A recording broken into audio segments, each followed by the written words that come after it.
The Vampire Castle. Welcome to you. This vlog picks up on some of the themes of other vlogs, in particular the Truth Seeker. The cycle should really be the strange death of liberal England and the exit in the Vampire Castle, but I'm not sure YouTube would even let me have such a long title, and certainly it wouldn't be particularly practical. So what does all of that mean?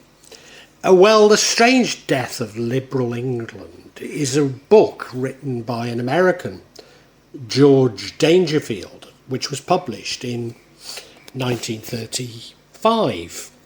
A book that I didn't study it, a book that I came across while I was writing my master's thesis. And I wouldn't say it was a little known book at the time, but it certainly didn't have the notoriety that it does then. It argues that the Liberal Party in Great Britain ruined itself between 1906 and 1914 by dealing with the House of Lords, women's suffrage, the Irish question, and trade unions. Exiting the Vampire Castle is an essay written in 2013 by British social theorist Mark Fisher, arguing for increasing solidarity within the left by reducing the online call-out culture and returning to the organisations of efforts around economic class rather than identity. So is this vlog about politics? Well, only in the broadest sense.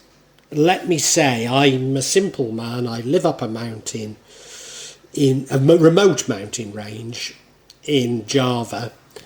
I'm not allowed to vote in Indonesia. I don't have that much interest in politics per se. I'm very interested in spirituality.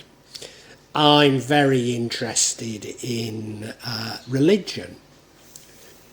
I have been asked through meditation to speak my truth. So when I come across manipulation, greed, corruption, I speak out as best I can. Now, if you want to see that as political, by all means do. But it's not what I call political. I think it's more of a moral thing. And I guess by now you'll have gathered, nor is it about vampires. If anything, I suppose it's more about my ability to discuss important issues with others on social media, because I believe that the very language we use has become corrupted. The Strange Death of Liberal England. Dangerfield argues that 4 great rebellions before the First World War effectively destroyed the Liberal Party as a party of government.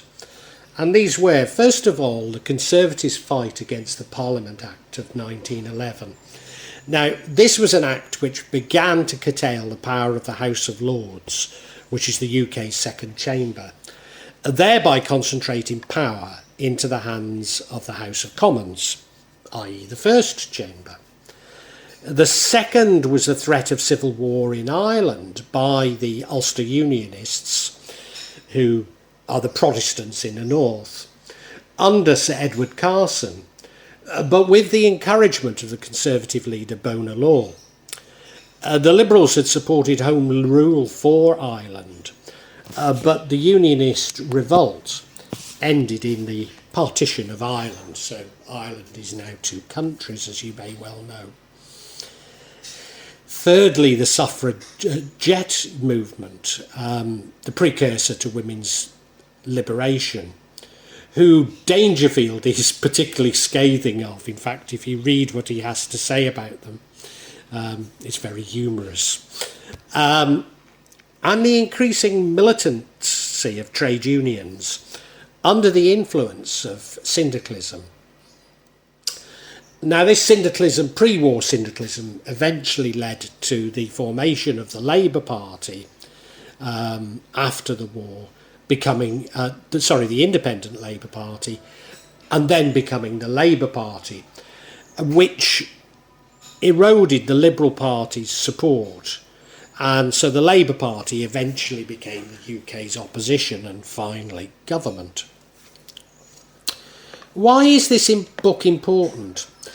Well, I believe it describes how issue-based politics can undermine politics based on ideology. Even a template for what is described in Exiting the Vampire Castle.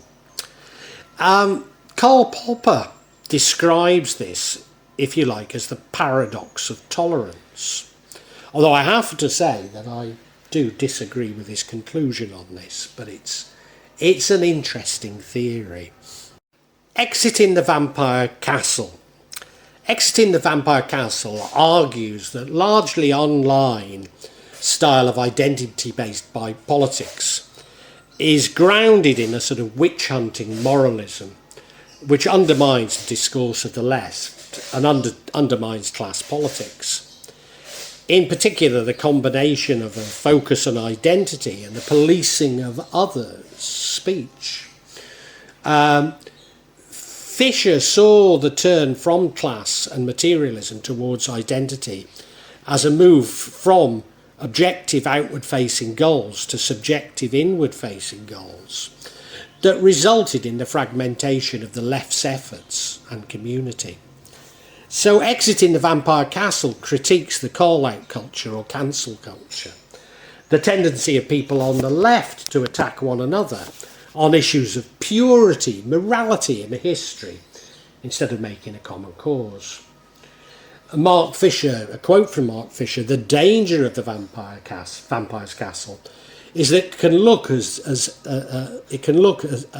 if, and it will do everything it can to reinforce this thought, that one is also attacking the struggles against racism, sexism and heterosexism. He argues that laws define the vampire's castle. Firstly, individualise and privatise everything. 2, make thought and action appear very, very difficult. 3, propagate as much guilt as you can. 4, essentialise. 5, think like a liberal, because you are one. But far from being the only legitimate expression of such struggles, the Vampire Castle is best understood as a sort of bourgeois liberal perversion and the appropriation of energy from these movements. Fisher went on to redefine the term capitalist realism to describe the widespread sense that not only is capitalism the only viable political and economic system, but it's now impossible to even imagine a coherent alternative to it. Fisher drew attention to the shift into post-Fordist economies in the late 1970s, which he argues has gradually and systematically deprived artists of the resources necessary to produce the new. Why are these works important? Well, I've argued that the left has been divided and atomised by identity politics, pushed into a series of what I often describe as lost causes, champion a plethora of illogical policies which attack the very basis of humanity, which probably do more harm to the causes that they believe they are championing. So environmentalism has become diverted into concern for carbon and climate change, which only favours the multinationals, the very organisations creating the problems, whilst we're being told that we shouldn't fly nor to eat meat. Distracted by identity and no longer able to see what's happening in society. Why don't they see? What don't they see? Well, they don't see the periodic manufactured crises, paradoxically, which were predicted by Marx. That each crisis redistributes wealth from the poor to the rich, despite in most Western societies the middle class and the poor losing around 70% of their wealth to the rich, even under normal circumstances, let alone under these crises. And of course, this is facilitated by the state, by government, And therefore, the more state control, the quicker the poor lose their wealth. Indeed, it is now the right which seem to be much more aware of these issues.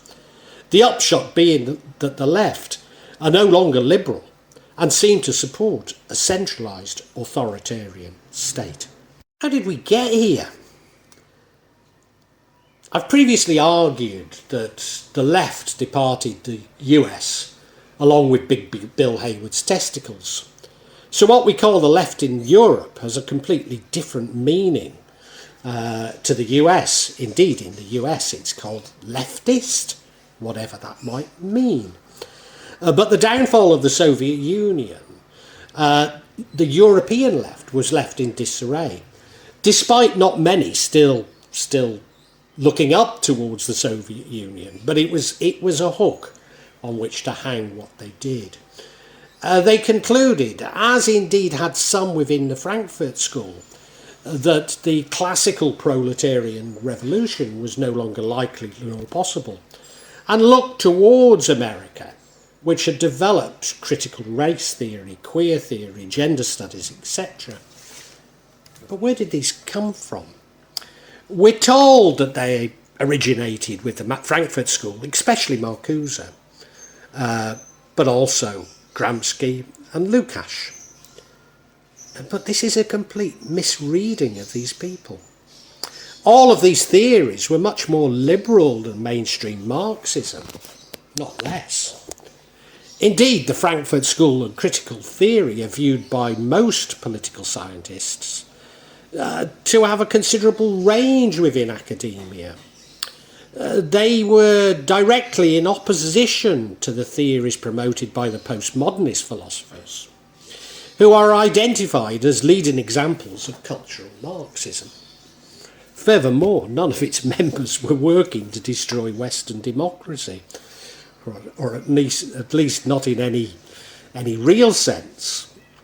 Now, there's a word I'm not allowed to say. Can I call it con theory? And you'll know what I'm talking about. And this was a term coined by the CIA, which aimed to discredit any alternative views to the assassination of John F. Kennedy. Around the same time, the CIA promoted the idea in US political science in universities of totalitarianism, which argues that fascism and communism are essentially alike, even the same. I suspect that the term cultural Marxism has the same origins, although maybe you can trace it to the Nazi theory of cultural Bolshevism. Certainly the term was first coined in 1992 in a paper, The Dark Age, Frankfurt School and Political Correctness, by Michael Minicino, and published in the German Schiller's Institute Fidelo magazine. I also suspect, and I only suspect, I'm not going to back this up, but manipulation in movements like Antifa and Black Lives Matters. You know, what a wonderful title. Who can disagree with it? Does it really mean that? Which seems to be more about creating unrest than promoting the causes which they claim to.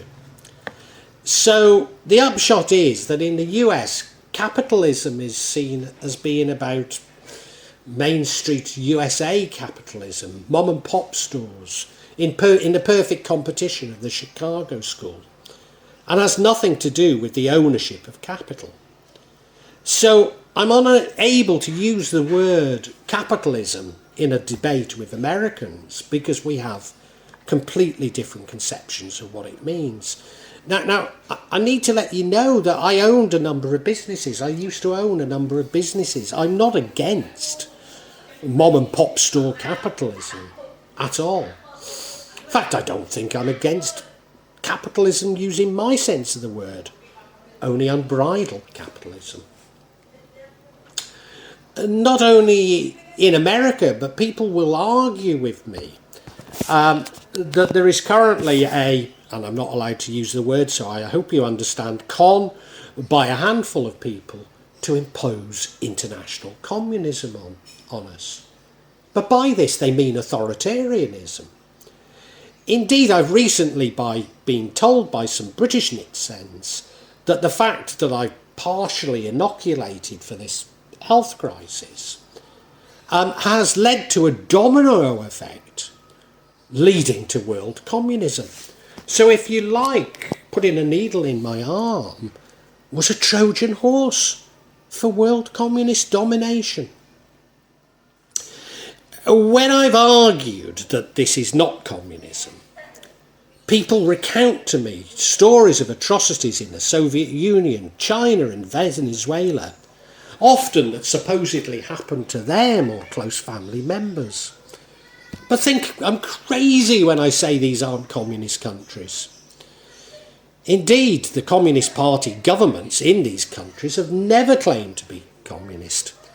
But when I say this, I'm branded a communist along with the Clintons, Obama and Biden, which I most certainly am not.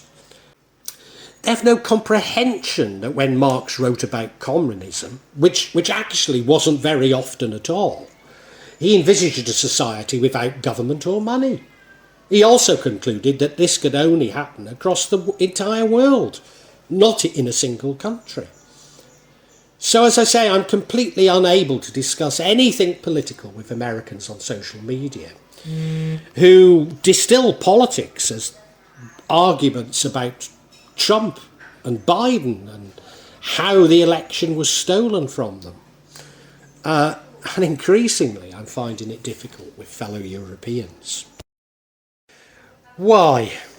Well, I've argued that psychopaths are on a mission to destroy empaths. But maybe we can see that this particular agenda diverts our attention from the massive redistribution of wealth from to the rich, which is happening right before our eyes at this moment in time. Indeed, we cannot discuss any alternative because we no longer have the language to do so. But even this is a psychopathic agenda. It's about controlling our very thoughts, diverting us into more and more narcissism and narcissistic behaviour. So many of us no longer trust the mainstream media and the official narrative. But what I'm arguing is that we should be equally, if not even more sceptical of alternative explanations and the alternative media. So if these are, con theories, then the real con is who has constructed them. I say this, but certainly I don't want you to think that I'm promoting another con theory, nor supporting ideas of an evil genius or cabal of evil genius. No, I think these are natural processes carried out by many actors.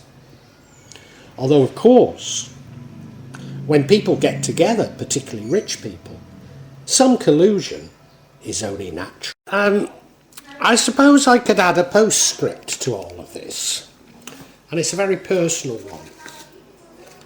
But I'm becoming increasingly concerned that what's happened to the left has already happened within Islam. So increasingly I find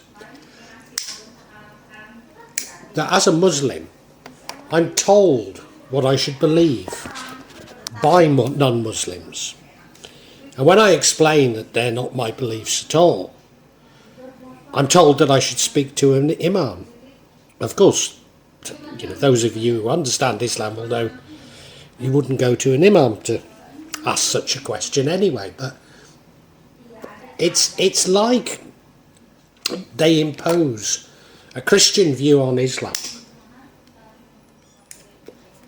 and then completely distort what it's about.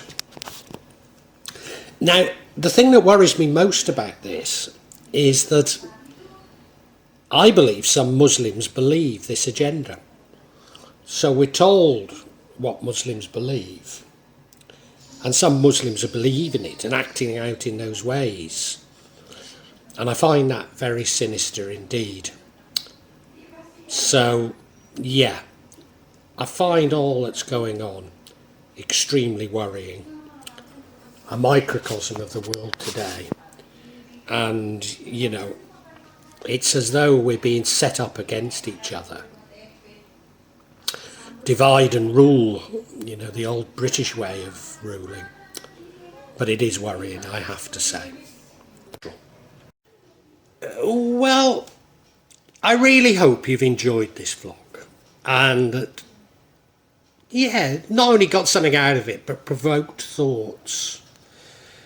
I'm not here to push my beliefs, my thoughts on you. Only to open up your own thinking. Get you thinking about the world and life.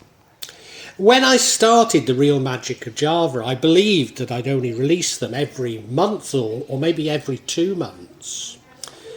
But now I find myself adding to this subsection once or twice a week.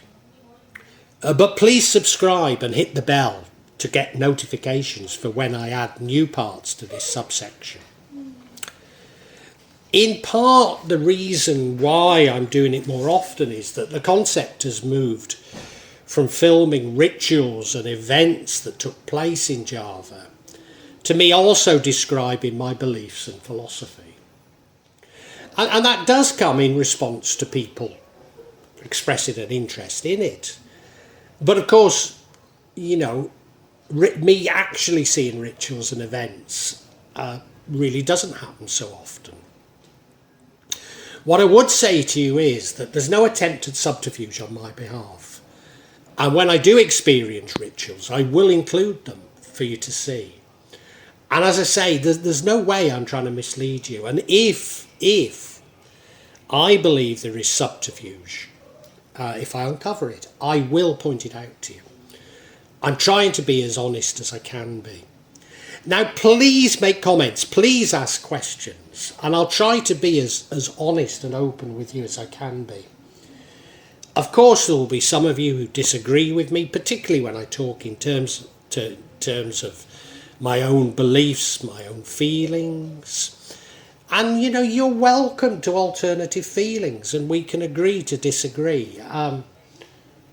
Sometimes I find that people on YouTube can be unnecessarily attacking and aggressive, and at times I don't restrain myself enough, and I apologise, but it's not my intention to put anybody down, I know what I talk about can be emotive, and it can be challenging to your beliefs, but I'd love to enter an open discussion, a heartfelt discussion, but unfortunately, I often come across things that are,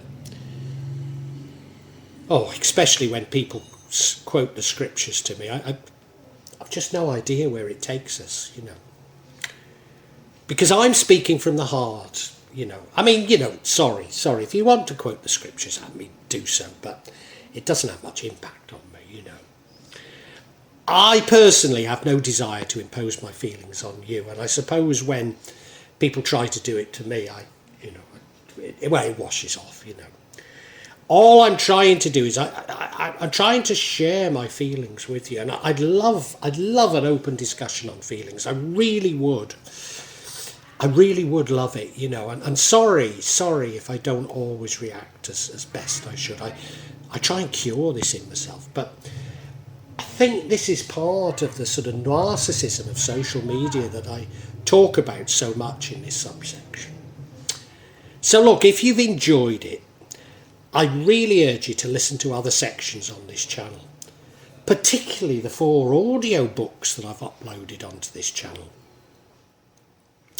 Yes, they are in a novel format, they are novels, but they go into much greater depth than my thoughts and feelings.